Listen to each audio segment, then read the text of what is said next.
విజయమ్మ పేరుతో నిన్న నోటరీ లేఖ రిలీజ్ అవ్వడం, వాస్తవంగా లెటర్ తను రాయొచ్చు, నోటరీ రాయడం అంటేనే సంథింగ్ ఏదో జరుగుతుంది. అక్కడ షర్మిల కోసం విజయమ్మ ఎంతకైనా తెగించింది అన్న విషయం అర్థమవుతున్నటువంటి వేళ ఇక వైసీపీ కూడా తెగించేసి అందుకు సాక్ష్యం రాచమల్లు వార్తని ఇంత పెద్దదిగా హైలైట్ చేయడం, ఒక పేజీ హాఫ్ పేజీ దానికి కేటాయించారంటే ఇక జగన్ కూడా తెగించేశాడు అన్నది అర్థమవుతుంది. అందులో రాచమల్లు స్టేట్మెంట్ ఏంటంటే, వైఎస్ జగన్మోహన్ రెడ్డికి అన్యాయం చేయడానికి వాళ్ళ తల్లి విజయమ్మ ప్రకటన విడుదల చేశారని వైఎస్ఆర్సీపీ అధికార ప్రతినిధి మాజీ ఎమ్మెల్యే రాజమౌళి శివప్రసాద్ రెడ్డి చెప్పారు. జగన్ పై షర్మిల చేసిన వ్యాఖ్యలు తీవ్ర అభ్యంతరకరంగా ఉన్నాయని, కోట్లాది మంది ఆడబిడ్డలు ఆయన దేవుడిచ్చిన అన్నగా ఆరాధిస్తుంటే రక్త సంబంధం కలిగిన షర్మిల శత్రువులు కూడా ఇలా ఉండరంటం బాధాకరమని అన్నారు. షర్మిల మాటలు విజయమ్మకు బాధ కలిగించి ఉండాలి, కానీ అలా జరగలేదని ఆవేదన వ్యక్తం చేశారు. విజయమ్మ ఇచ్చిన స్టేట్మెంట్ కు నోటరీ చేయించి మరి విడుదల చేయడం వెనకాల వ్యూహం ఉందన్నారు.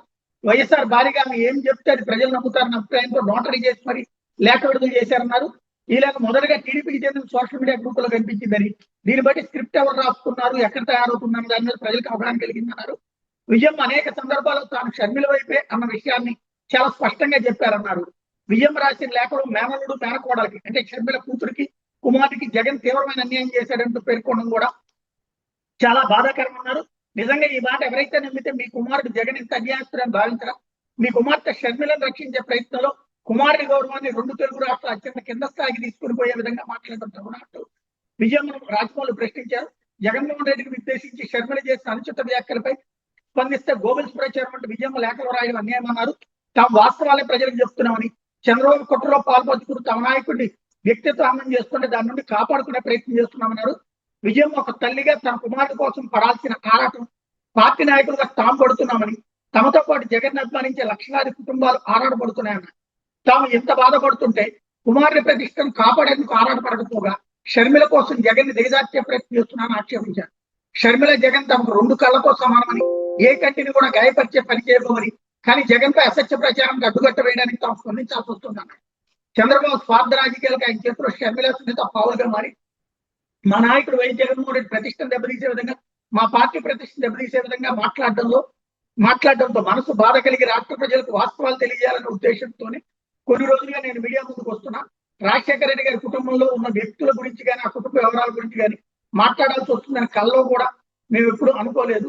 స్క్రిప్ట్ ఎక్కడ తయారవుతుందో ఎవరికి తెలియదు. అన్యాయంగా ఆరోపణలు చేస్తున్న షర్మిల కట్టడి చేయరా అంటూ ప్రశ్నించారు. ఎన్సీఎల్టీ న్యాయస్థానాలు తేల్చమని జగన్ ఎన్సీఎల్టీ కోర్టుకు వెళ్ళాడు. కోర్టు ఆయనకు అనుకూలంగా తీర్పింది. దీని అర్థం ఏంటి? ఆయన పక్కన న్యాయం ఉన్నట్టే కదా. మళ్ళీ దీన్ని సవాల్ చేస్తూ చెన్నై కోర్టుకు వెళ్ళారు. వాదన జరుగుతున్న మరి ఈ కేసు తేలే వరకు ఎందుకు ఆగలేకపోతున్నారు?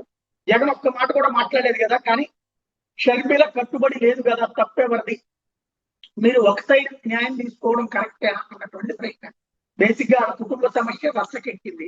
ఇక ఇది కాస్త వైసీపీ కూడా తెగించేసినట్టు కనబడుతుంది. ఈ వ్యవహారంలో జగన్ నోరు పెడతారు. జగన్ నోరు పెడపకుండా కింద స్థాయి నాయకులు మాట్లాడితే అది వైసీపీకి మైనస్ తప్పించే మాత్రం ప్లస్ కాదు.